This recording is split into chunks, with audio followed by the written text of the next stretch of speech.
In the middle of the great city stood a mansion unlike any other, a palace built of marble glass and golden stone, shining under the sun during the day and glowing like fire at night.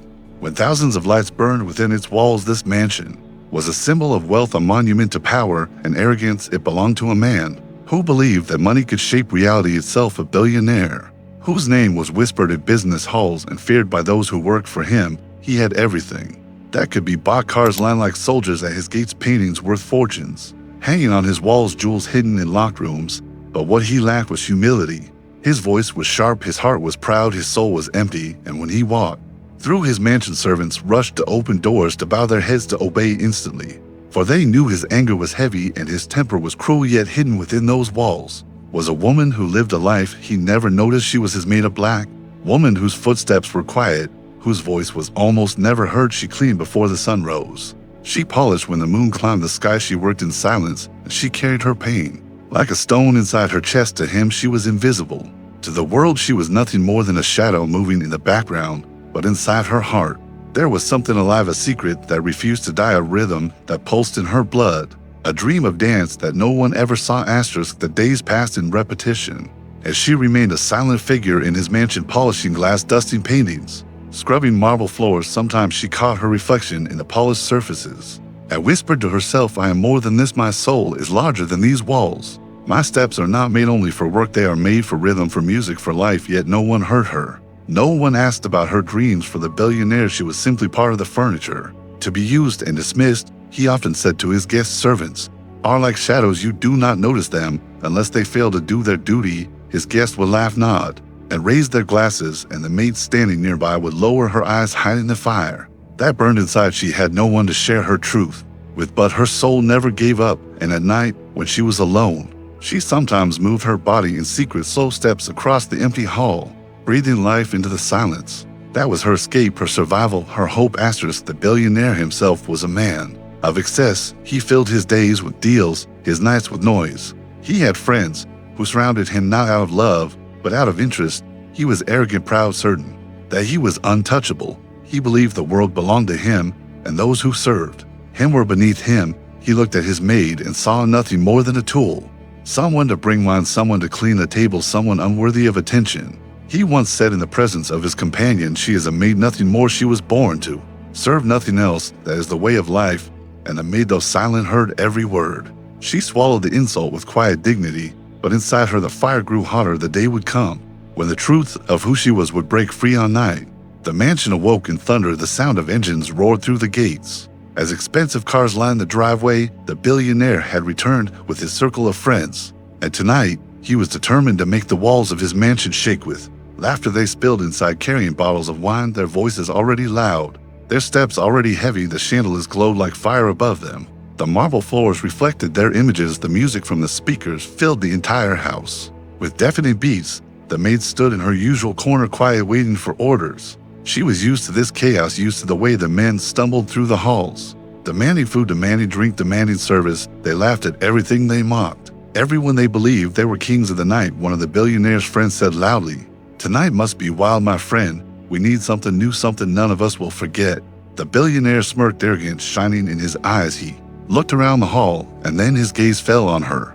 She stood silently near the wall, her hands folded, her eyes lowered, but the billionaire saw her. And in that moment, a cruel idea sparked in his mind. He raised his glass filled with wine and pointed toward her. His voice boomed above the music. You see that woman standing there? She does nothing but sweep floors. Tonight she will dance for us. Tonight she will entertain us, show us if you are good for anything other than scrubbing my house. His friends erupted in laughter, clapping their hands, cheering as though it were the grandest joke. One of them shouted, yes, let her dance, let us see what she can do. Another added, this will be good, we will laugh till the morning. The maid froze for a moment. She could feel their eyes piercing her. She could hear their mocking voices, waiting for her to stumble, waiting to make her the object of their amusement. The billionaire leaned back and waved his hand impatiently. Come forward.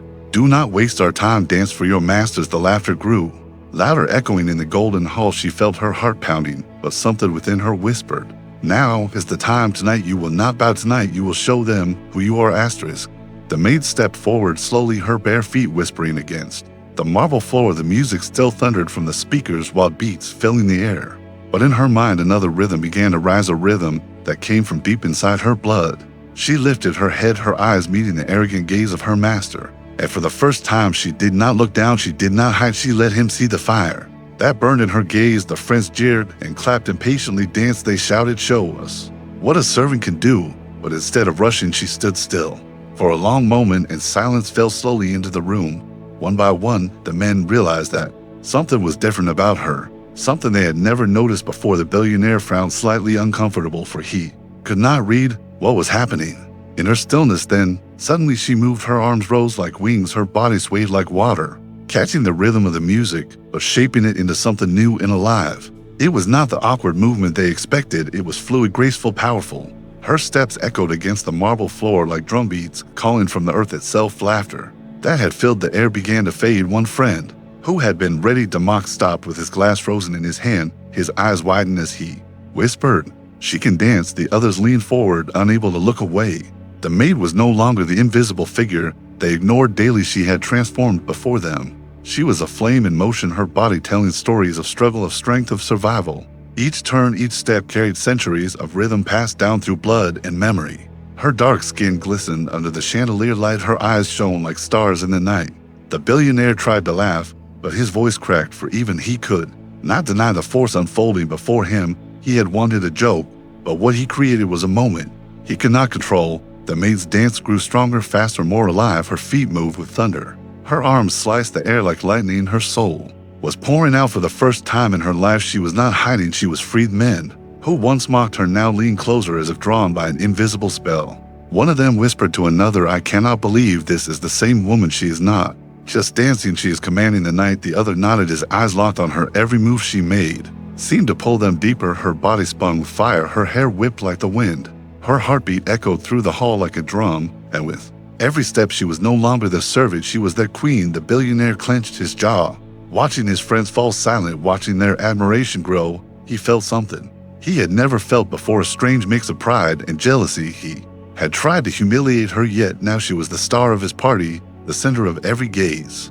She finished one spin, landing with power, her arms stretched wide, and the room erupted in cheers. Her friends clapped, not with mockery, but with awesome, even stood raising their glasses, shouting, "Bravo, bravo." She had stolen their breath, their arrogance, their laughter, and replaced it with wonder. The maid did not stop. She closed her eyes and let the rhythm guide her further. Her mind filled with memories of her childhood, the nights when she danced under the open sky, the times when her mother clapped to the beat of drums and told her never let them kill the fire inside you. She heard those words as she moved. She felt her ancestors in her blood, their strength, their pride, their resilience, and as she danced, she was no longer in the mansion. She was in her own world, a world where she was free, where no chains of class or money could touch her. The friends around her felt that power, even if they did not understand it. One man whispered, "I have been to theaters, to shows with famous performers, but I have never seen something like this. This is pure, this is real." Another nodded, his eyes never leaving her. "She is not dancing for us. She is dancing for her soul, yet somehow we are lucky enough to witness it." The billionaire shifted in his seat, uneasy, for he realized that the power in the room no longer belonged to him. When, at last, she slowed, her body gliding to a graceful stillness, the room was wrapped in silence. Only the sound of heavy breathing filled the air. As she lifted her face, her chest rising and falling, she stood, proud, her eyes glowing with the fire of victory. The men who had once mocked now clapped with genuine respect. One even bowed slightly toward her, saying, "That was not entertainment, that was art." The billionaire forced a smile, but inside his pride burned, for he had not expected this. He wanted to humiliate her.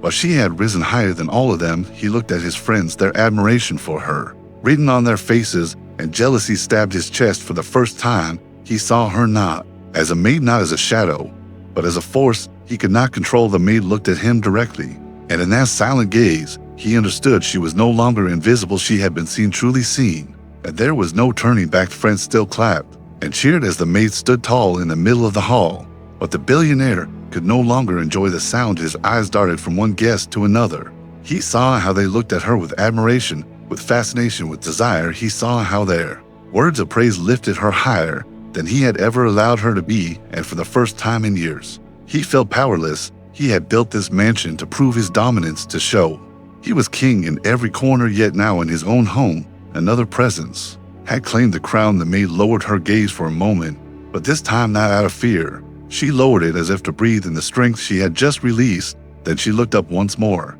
and her face carried something new: dignity, pride, freedom. The billionaire forced himself to raise his glass and laugh loudly, pretending it had been his plan all along. Was she not magnificent, he said to his guests, but inside his chest, a storm of anger and confusion boiled and stretched on the friends, kept urging her to dance again, each one begging for another glimpse of the fire that had stunned them. Some of them approached her with words that were no longer sharp, but soft. One man said the days after the party were unlike any she had known before. The guests who had seen her dance spoke of it to others. They told the story of the maid who moved like fire, the woman who turned a night of arrogance into a night of wonder. And though the billionaire tried to silence the whispers, he could not. The story spread in quiet voices, in the city beyond the mansion, and even in the corridors of the rich, where pride was often stronger than truth. People began to ask about her, but he never gave answers. He grew more restless, for his control was slipping. He looked at her differently now, with suspicion, with resentment, sometimes with something he did not dare to name.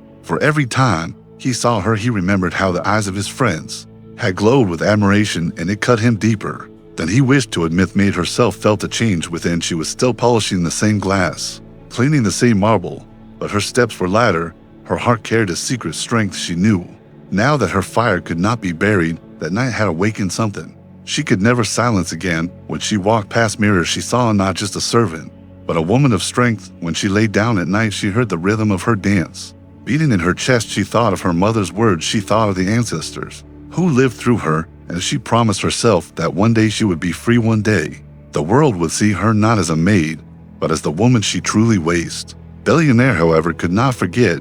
He replayed the night in his mind again and again. The cheers of his friends, the admiration in their voices, the glow in their eyes, and the image of her moving like a flame in his halls. It haunted him. He began to drink more. He began to lash out more at his staff. He told himself she had embarrassed him.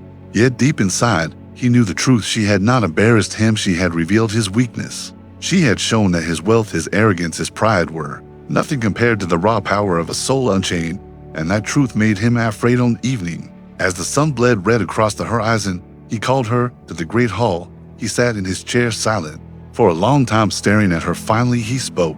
I could make you rich. I could give you everything you could leave behind, this life of scrubbing and polishing, if you would only belong to me. His words were not of respect, but a possession. He wanted to buy what he could not control. She stood still, her hands trembling slightly, not with fear, but with rage, for he still did not understand. He thought freedom could be purchased. He thought dignity could be owned. She shook her head slowly and said in a calm voice, my dance is not yours to buy. My soul is not yours to keep. I will serve in this house, but I will never belong to you. The words struck him harder than any weapon.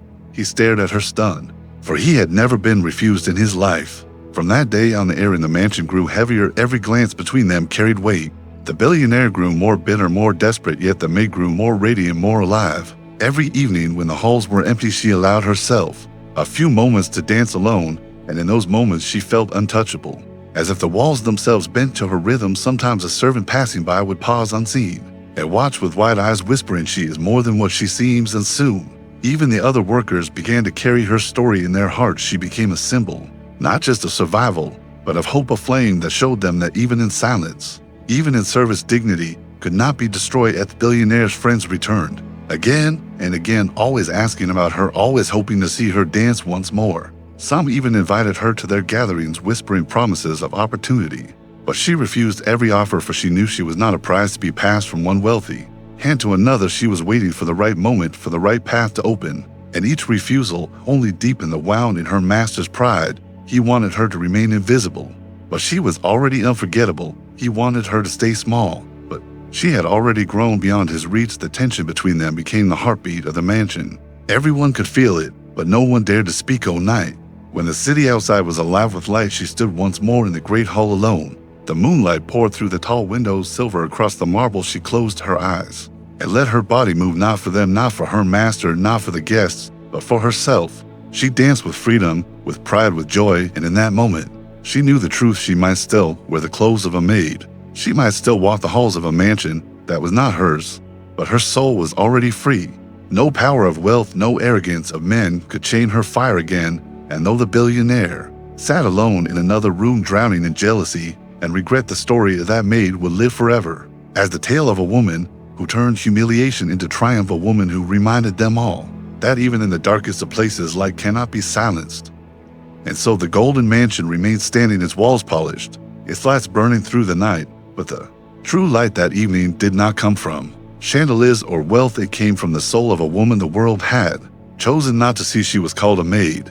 Yet in that moment she became more than any title could contain. She became the reminder that dignity cannot be bought, courage cannot be silenced, and the fire within a human spirit can outshine even the brightest. Rich as the billionaire had money, but she had truth, and truth always wins in the end. Remember, this: never measure a soul by the clothes they wear or the work they do, for even in the most humble heart there may live a power strong enough to humble kings and rewrite destinies. Thanks for watching.